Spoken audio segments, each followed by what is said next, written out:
high-energy montage of Jesse Ventura's wrestling days transitioning to his inauguration, then cutting to the raw Fox 9 footage outside the school. Jesse Ventura has never been one to mince words, but standing outside his alma mater, Roosevelt High School, the former Navy SEAL and Minnesota governor just delivered what might be his most blistering critique of the modern GOP to date. In the wake of federal agents descending on a local campus, Ventura isn't just speaking out. He's questioning the very courage of the current administration. The scene was Roosevelt High in Minneapolis. Following a chaotic confrontation between ICE agents and school staff, an event that saw chemical irritants deployed on school grounds, Ventura returned to his old stomping grounds to stand with the students. While the Department of Homeland Security maintains they were following protocol, Ventura sees it differently. To him, this isn't just a policy dispute, it's a constitutional crisis. He didn't hold back, targeting the Republican Party's adherence to the law and specifically calling out Donald Trump's personal history. Ventura's rhetoric was razor-sharp, contrasting his own service in Vietnam with what he calls draft dodging at the highest levels of power. He argued that the sight of federal troops policing American streets is a hallmark of a third world country, not a constitutional republic. Whether you agree with his politics or not, the body is back in rare form, reminding the world why he was the ultimate political disruptor in 1999. He even dropped a subtle hint that he might not be finished with the governor's mansion just yet. We've obtained the full 7-minute exchange with Fox 9. It is a raw, unfiltered look at a former governor who believes his party and his country have lost their way. Watch the full interaction below and let us know in the comments. Is Ventura right about the Constitution, or is his rhetoric crossing the line? Did it make you feel better to have that conversation, or what would you say? No, I'm just saying, as a graduate of Roosevelt High School and as the former governor of Minnesota, I'm so proud of Roosevelt High School and how they stood up for what is supposed to be America and freedom. And freedom is not arresting people without warrants. We have a system here. It's called a Constitution. And we have a party, the Republicans, who don't seem to want to abide by the Constitution. January 6th is a prime example of that. And now they're all free and they're in charge. You know what? Maybe it's time for Jesse. I only did one term. I'm owed a second. Mr. Ventura, can you tell us, remind us, you went to school here? I went to school here. I'm a 1969 graduate of Minneapolis Roosevelt. I'm proud of them for what they did. They made me proud as an alumni. Go Teddies. What are your thoughts? I know we're jumping in, probably doubling up on some of his questions, but what are some of your thoughts about what unfolded yesterday, and then after that, what you saw? Well, I've told you already, we're a country of the Constitution. We have leadership now that has destroyed the Constitution. They don't follow it. They could care less about it. Am I right or wrong? I took an oath to defend the Constitution against all enemies, foreign and domestic. I view after January 6th, the Republican Party as a domestic enemy to our Constitution. I can't get any bolder than that, can I?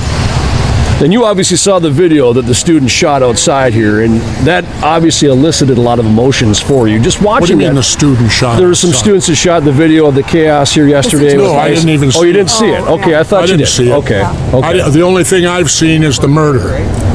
So talk about, you were a student here. When did you graduate? 1969. Have you been back here? Talk about that. Is this like first time back? No.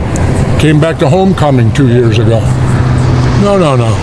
I'm a proud graduate. I held 3 school records in swimming, 2 District 17 records. Our football team was undefeated. We won. Back then, there were no playoffs. We played St. Paul Central for the Twin City Championship and defeated them, I think it was 21-6. And we did that at the old brick house, if you remember that, the old University of Minnesota. That's where they used to play the Twin City Championship game. There weren't playoffs then. Dave Winfield was on that Central team, wasn't he? Yep. Okay, yeah. Yep. We beat Dave Winfield and Central. Just to be abundantly clear about what you're doing, what you wanted to do at the school here today. I just came here today to show my support as a graduate of Roosevelt and tell them how proud I was of what they did of keeping ICE off of this campus. This is a place of learning, and you learn things like the Constitution. You learn about warrants. You learn about things of that nature, and what we're getting right now is violating all that, what kids are being taught.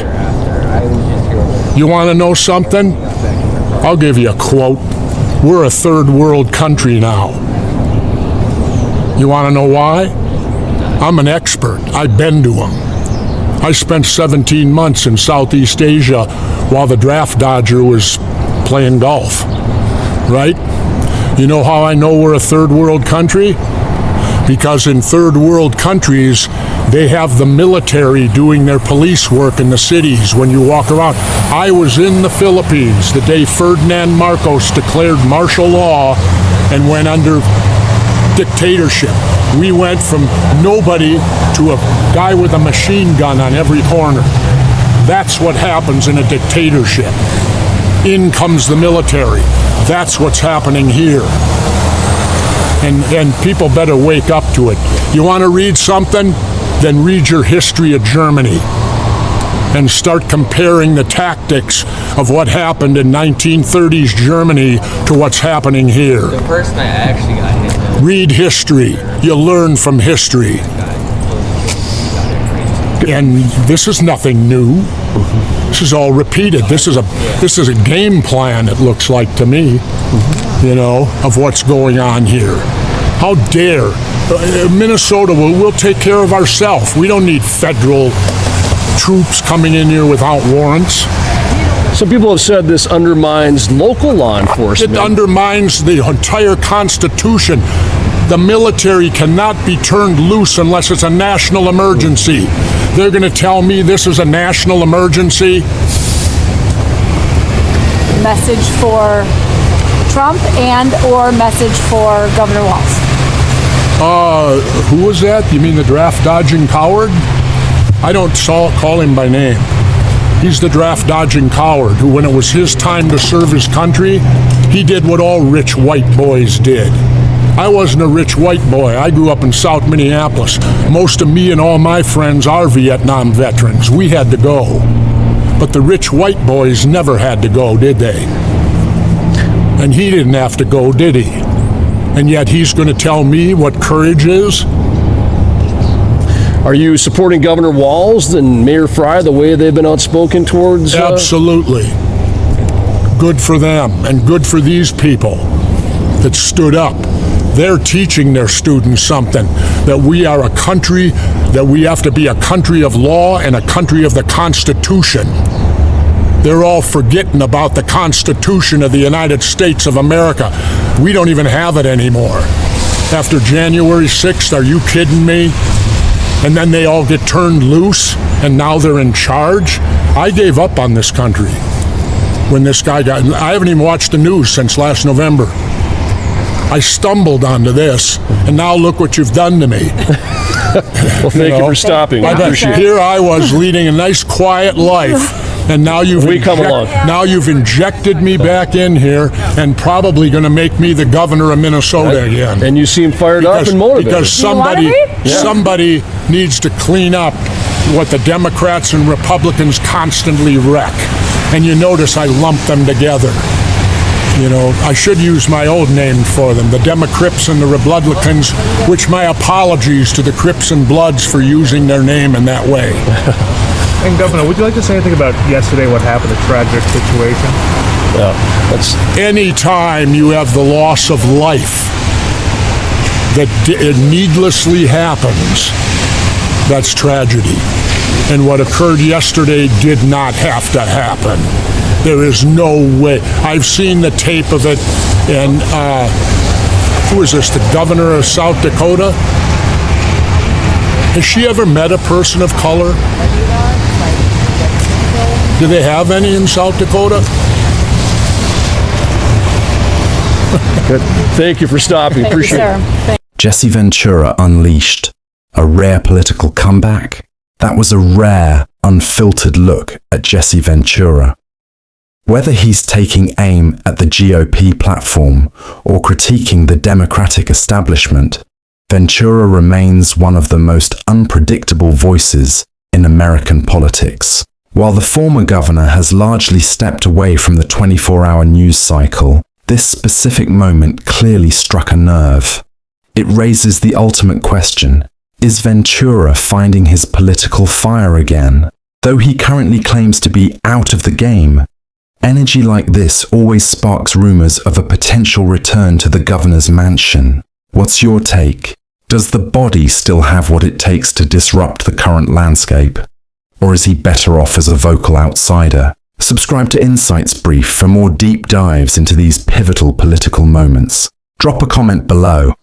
We want to hear your thoughts on Ventura's latest stance. I'm Insights Brief, and I'll see you in the next update.